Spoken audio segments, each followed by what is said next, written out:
My name is Titilayo Oyinson, and it's a pleasure being back on your screens. Thank you so much for tuning in. Now, we've done what we can to make sure we try and delve as deeply as possible into the world of tech on blockchain. And it's been a journey. It's always an interesting journey, and it's always highly appreciated your comments and contributions to the different topics and conversations we've had over time. Today, we're talking AI and automation. Interesting stuff.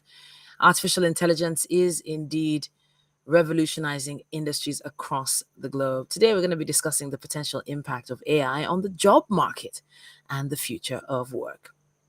So, I did say just now it's revolutionizing industries across the globe, but it's also ushering in an era of automation, efficiency, unparalleled advancements.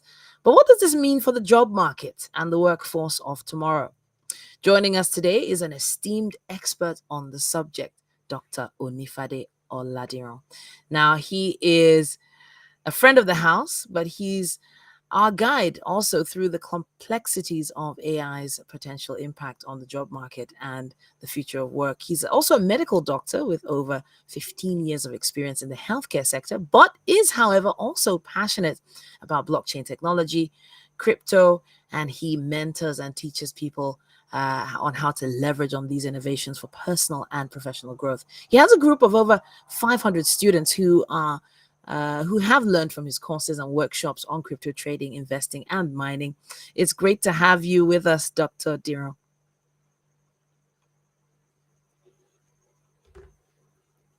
Hello, Dr. Diran. How's it going?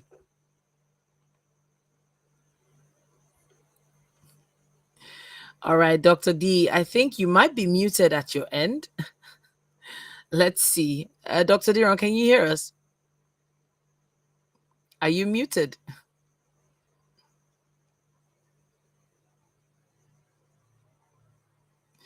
All right, then. So we're going to give Dr. Diran a few minutes to maybe log in and log out and log back in again. Maybe it's just one of those restart situations that we're dealing with because everything else seems to be in order.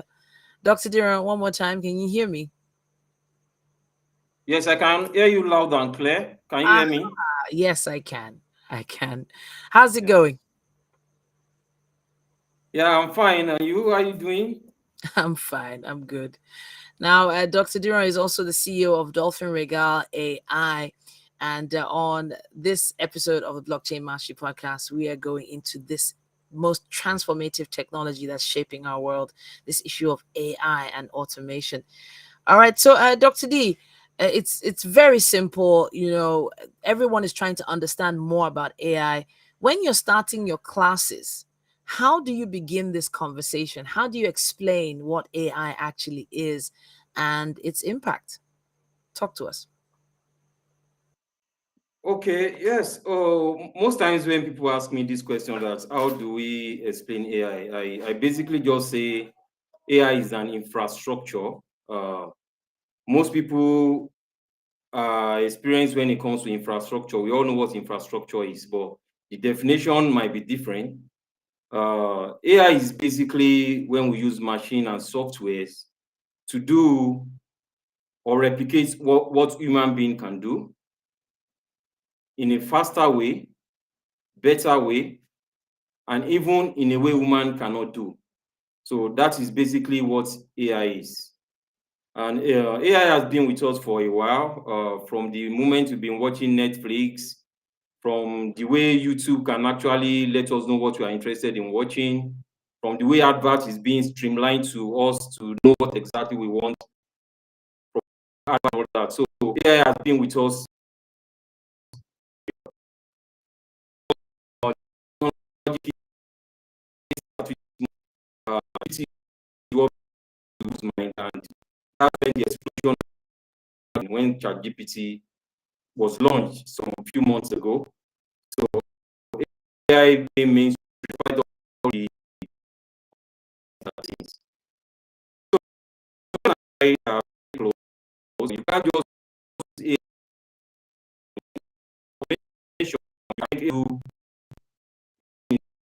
AI and if the AI is of things that cannot for. So in together, it's like you harness everything together to perform things human would have spent quite a lot of time to do. So that is simply what AI, machine software to replicate what human being can do in a faster and more efficient way. So it's obviously a lot more complicated than we're making it seem. There's definitely a lot behind it. But you need to explain to us, first of all, how you got involved in this. And so when it comes to your background and passion for this vital subject, you started a whole company around it, right? Yes, my journey for AI, like my early involvement with AI started like about 10 years ago. That's when I was learning how to do ultrasound, because there was a time in my life I was learning how to do ultrasound scan. So I came across a document then that shows that majority of these diagnostic things that we do in medicine can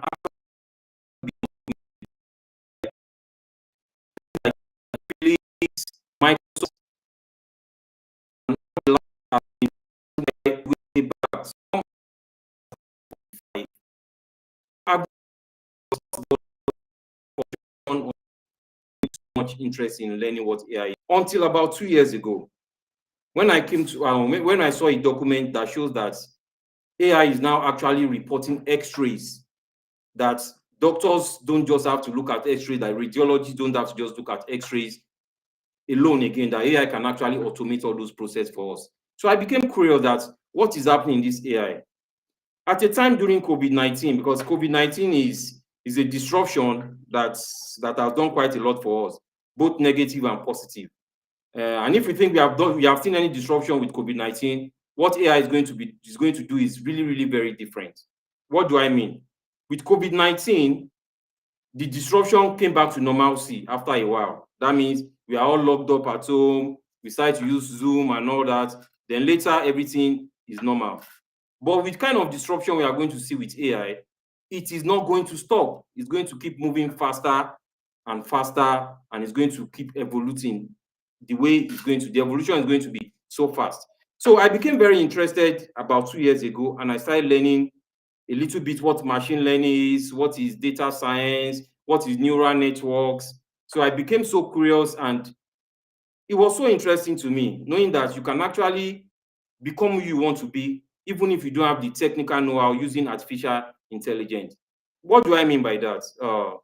What AI is doing for people right now is making people that are poor and are not as intelligent as the kings and queens we have in the past, is now putting into the hand of the very poor and not knowledgeable people, so that you can actually replicate what they are able to achieve. Let me give you an example.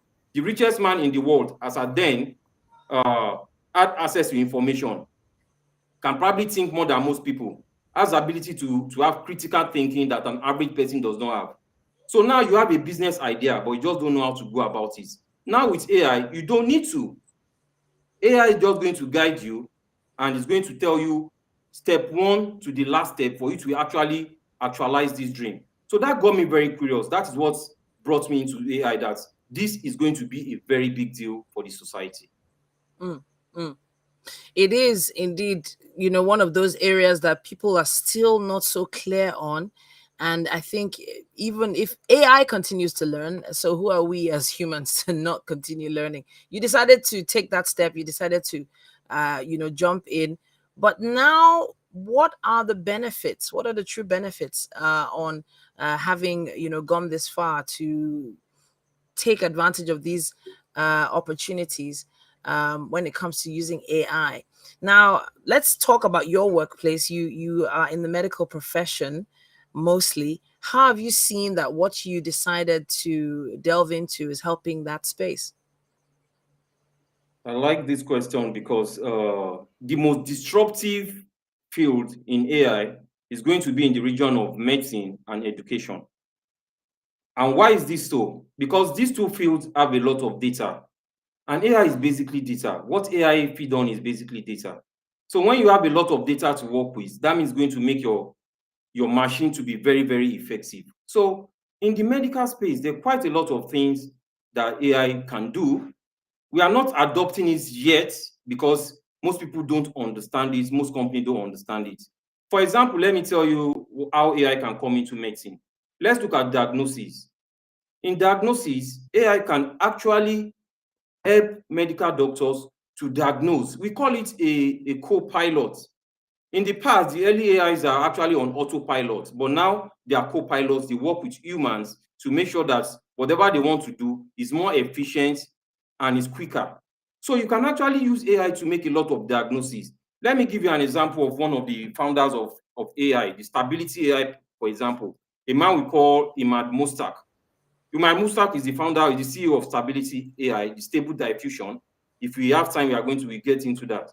So Imad Mustak's son has autism, is autistic. So he has consulted quite a lot of doctors on how they are going to get solution to this autism. And you don't know what's happened with autism. The child might be repeating one function all the time, it might be reserved, is not able to integrate into the society and all that.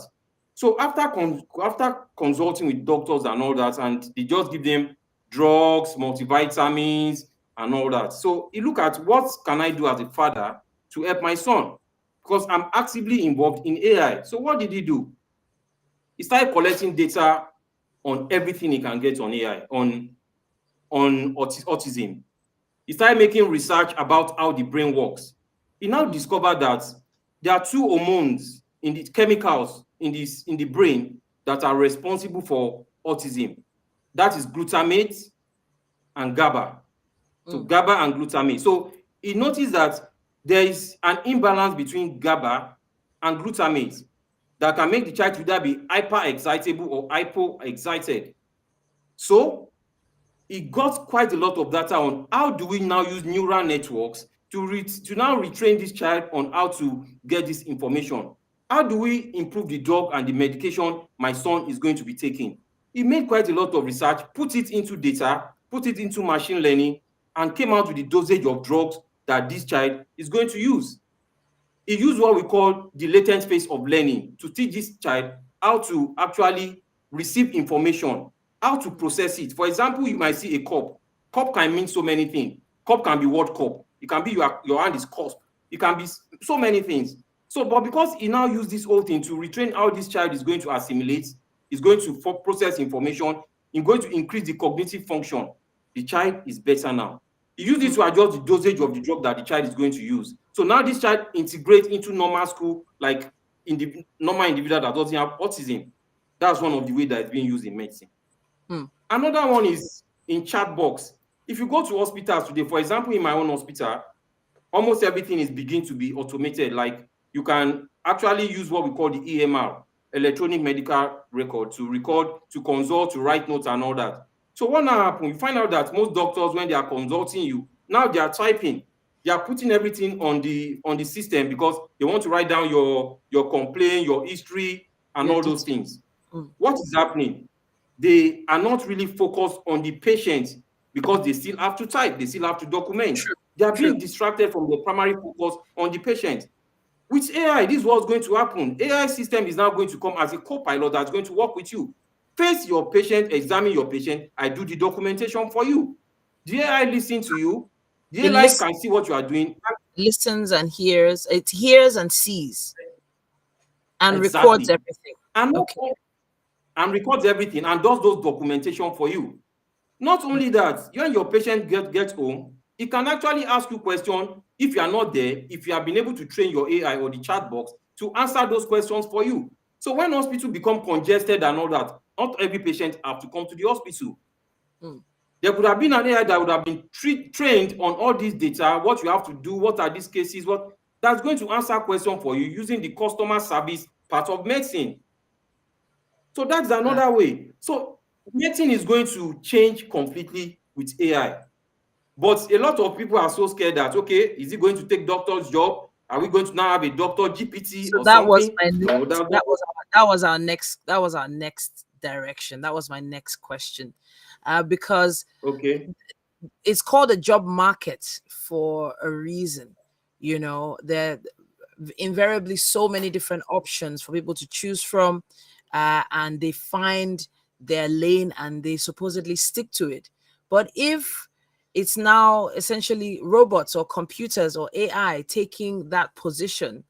So essentially the same way the AI could record all this information inside the examination room is the same way a young nurse or a resident doctor could also stand in the room with another doctor and also take down this information, and that person would essentially get paid for that service. I know it takes longer, but it does feel like um AI is taking some jobs in the near future.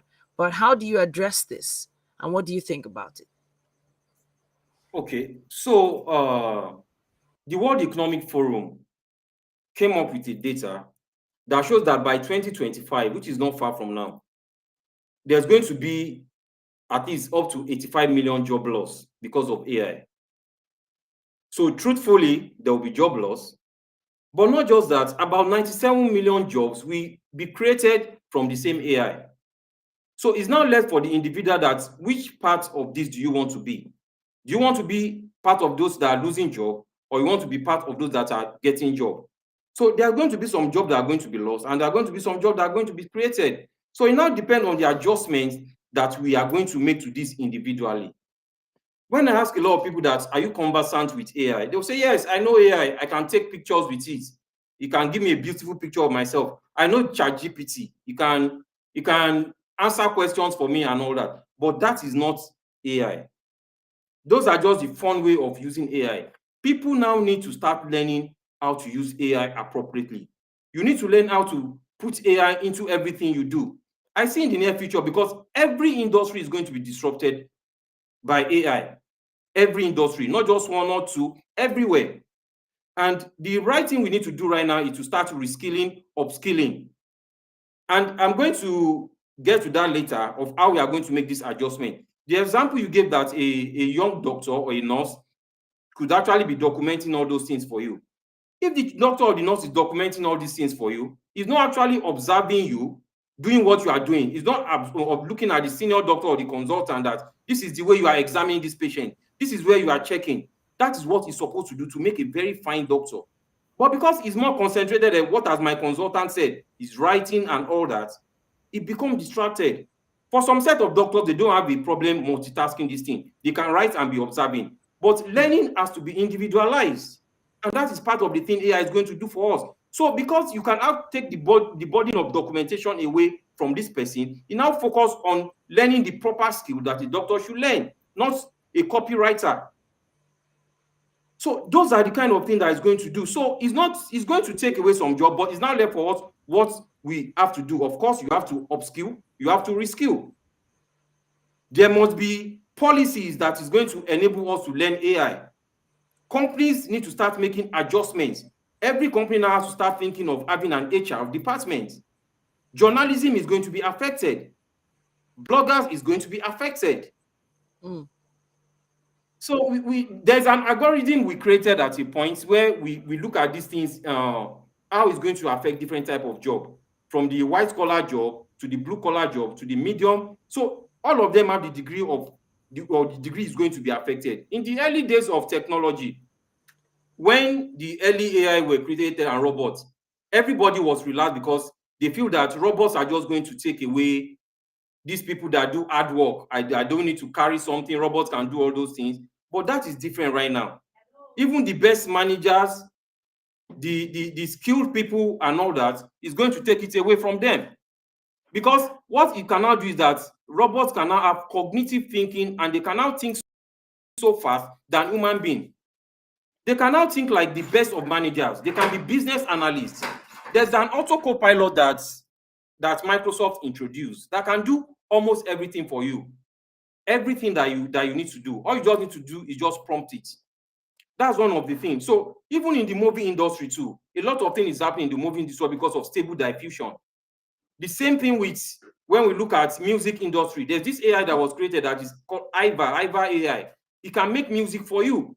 So celebrities are going to change. One of the creators of all this said that young children, after a while now, their first crush is going to be AI, because they will watch a movie and they will think this star is real, but the star is actually AI. We need to start learning and reskilling all these things. Yes, there are movies now that are beginning to go around that is being made from here. Oh, they're not. It's so easy. I can make a movie for you from text to movie, from text to speech, from speech to text. So it's so easy. All I just need to type that create a movie of a Yoruba actor doing this and make it to be like Troy. I'll just type it and it happens. So that is But it where we are does going feel with like AI. but it does feel like it's there are a lot of potential risks and challenges that we should look into. What are the challenges? Now we're making it seem all rosy, like this is, yes, okay, yes, we found something that works, and we have to just get on that train and accept it for what it is. But there are some risks and challenges associated with the widespread adoption of AI in the job market. I think we Very should true. address those, and give people something to um, well, work towards with preventative measures. Talk to us, Doc. Okay, yes. So let's look at the what are the fears of the things that can happen with AI. There are a lot of fears really, because nobody can say certainly that this is what the future is going to be with AI. Not even the creators. Nobody knows, because when you are starting to make robots to have a degree of empathy, they are beginning to think like human beings and they can do things better than the way you and I can do it. There are some degree of fears that we must have. One of it is, the major one is existential. When people think that maybe robots are going to take over human being and they won't be human anymore, there's that fear that is ongoing. But I don't belong to that school of thought, because if you look at the way AIs are being created, AI are created from the data you feed them with. Even if they have a way they think, they can actually think on their own, but you must have fed them with a particular data before they can do this. So what do we need to do? We need to have some ethical background of how AI are being used and created. Let me use Nigeria for example. Let's say now there's an AR department in the federal government that is okay. These people are going to make regulations of how AI is going to be used. And that's why we need AI educators to educate the appropriate people, policymakers, on what to do. So there's going to be, these are the limits of what we are going to do with this machine. These are the limits of what we are going to do with this software. These are the things we are not going to do. So the ethical part of it is there must be a responsible use of AI. There must be policies that are going to be made by all the policy makers, stakeholders, companies, and individuals. We must all collaborate to make sure that AI is used to be able to make us scale, because right now AI is scaling human being. So those policies must be put in place. Then number two, because there's going to be some degree of job loss, there must be policies by government to either help upskill or reskill people.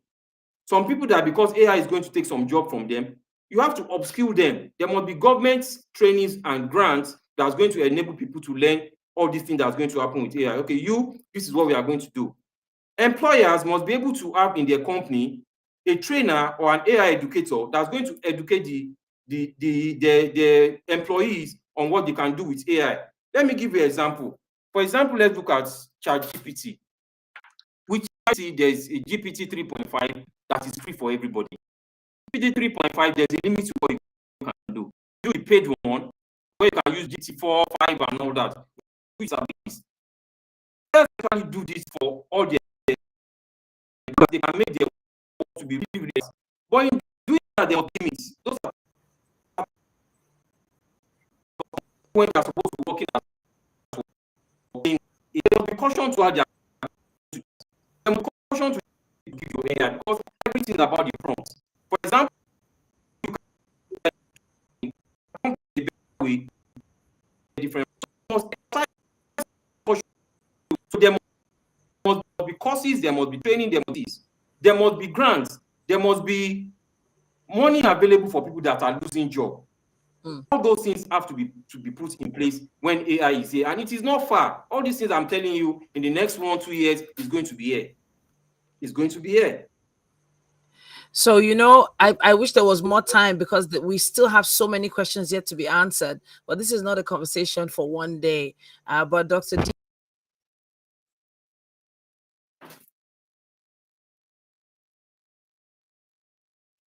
Oh, I stopped hearing you. Are you there? I'm here. Can you hear me? Can you hear me Can you now? hear me? I can hear I can you. hear you I, now. okay. Yes, what I said was please make yourself available for us so we can continue this conversation maybe sometime next week, especially with, the role of AI, even I predicting can't the hear work. you. Oh, dear me. What's happening? Okay. Is that better? Can you hear me now? Yes, I can hear you, but you're breaking. But I can hear you. All right, then. So, basically, what I would love for us to do is continue this conversation sometime next week so that we can actually go deeper into this conversation on AI, especially when it comes to optimizing, workforce management, or even when it comes to creating a work life balance. AI and your employees' mental health. There's so many other conversations we can have on this. Inequality of job opportunities is one, but then there's so many other angles to this. Please just let us know when You, you're you, available. you mentioned something that is so exciting to me now. You mentioned something about AI and your mental health. Yes, yes, we need to talk Okay. about that, but it's not. So there's this It's not a there's this topic for com- 5 minutes. But you want to give us maybe like a 3 minutes go over on that? Go ahead. yes, I just want to introduce you to something.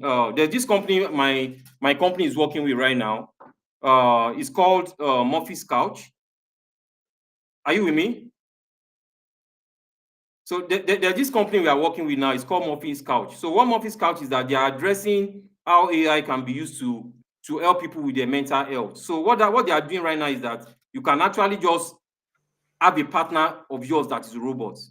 Either you have depression, you have schizophrenia, you have whatever. So we have been able to build a system for them that you just talk to this. You don't, even if you don't have access to a mental health physician or a counselor, you can Mm, talk to these robots, AI that is channeled to you. It is for you, it is customized for you. And it keeps your secret. It's not going to tell on you. So it's something that you are going to, as we continue this series, you are going to hear a whole lot of that, and it's going to be beautiful. I think a lot of people will benefit from that because of the mental health capacity. It is hot. mm. I'm really interested in finding out so much more. I think we're just scratching the surface with this introduction conversation. But I'm looking at your website now, and your website is called Dolphin Regal AI, and you target AI for everyone, and you have quite a lot that you're putting together in this package. From your website, I can see that there are quite a lot of services when it comes to AI education, consulting, development, and automating tasks, which is something I think a lot of people would definitely be interested in. But what I'll do is I'll connect with you on LinkedIn, Dr. D. Can you What hear did you me? say? I'll connect with you on Yes. LinkedIn. Okay, that's fine. And if anyone has any questions or contributions, they can also reach out to you as well via LinkedIn. That's Dr. Diran Onifade on LinkedIn. Yes? Yes, All right, fantastic. yes. Now, Or they can reach me on my Twitter. okay, My Twitter is Dr. 90NG. Dr. 9, Yes, I'm very active on Twitter too. So Dr. 90. Dr90NG. Okay, Dr90NG at let me Dr90NG. see if I Yes, can on Twitter. get that on the screen here. Let's see, Dr. DR90 on Twitter, or it's called X now, I believe. Dr90NG. Dr90NG. Okay, I got you. NG. I got you. NG. Got it. So Dr. Diron is Dr. 90NG on Twitter, or should we call it X now, according to its founder. Uh, On X, yes, X on on X. X. And yeah, so if you have any questions or you'd like him to, maybe help with some conversations you might be having on AI, that's where you can reach him. But from us right here on the Blockchain Mastery podcast, we are just scratching the surface on this particular topic. We've talked about a lot of things. We've talked about Web3, we've talked about blockchain tech, we've talked about currency, but now we're going into artificial intelligence with Dr. Diran Onifade, the CEO of Dolphin Regal AI. Dr. D, thank you so much for joining us. Thank you for having me. All right. So nice to be here. All right, then. I'll be talking to you another time, Dr. D. But just to wrap up today's show, there's so much in the world of AI that we have not even begun to scratch the surface on. And it's actually almost overwhelming sometimes when you think about it. As AI continues to evolve, it has this potential to transform the way we work. It's altering our job roles, it's redefining our skill requirements. And automation and AI driven technologies, it promises to definitely increase our productivity, cost effectiveness, maybe innovative solutions, but it also raises so many questions about the nature of employment and workforce readiness. Throughout today's episode, we tried to sort of, you know, get a little insight into the disruptive potential of AI in those in some industries, especially in the medical profession where Dr. Diran works. And he's been exploring how tasks once performed by humans may be augmented or entirely replaced by intelligent machines. We're going to be talking more about the implications for workers and employers alike, examining how upskilling and retraining play a really pivotal role in navigating this technological shift. But it's not all about challenges. It does also open doors, career paths, and the like. But how many people are really ready to change careers? How many people are really ready to get into a brand new landscape? Let's look to the future, everyone, because it is a lot closer than we think. Maybe AI could augment human capabilities rather than displace them. That's something to look into. I'd like to say thank you to you once again for joining us on the Blockchain Mastery Podcast. My name is Titilayo Oyinso. Of course, if you would like to be a part of the show sometime soon, it's really easy. All you have to do is send us an email. And with that email, we will be getting back to you as soon as we can. We'll just put you on the list of quite a few really interesting individuals who are set to be part of the podcast. The email is right there, dynamitepodcastnetwork@gmail.com. All right, then, until next time, when we come your way, anywhere you listen to your podcast, or indeed on YouTube, Twitter, LinkedIn, or Facebook, have a great day.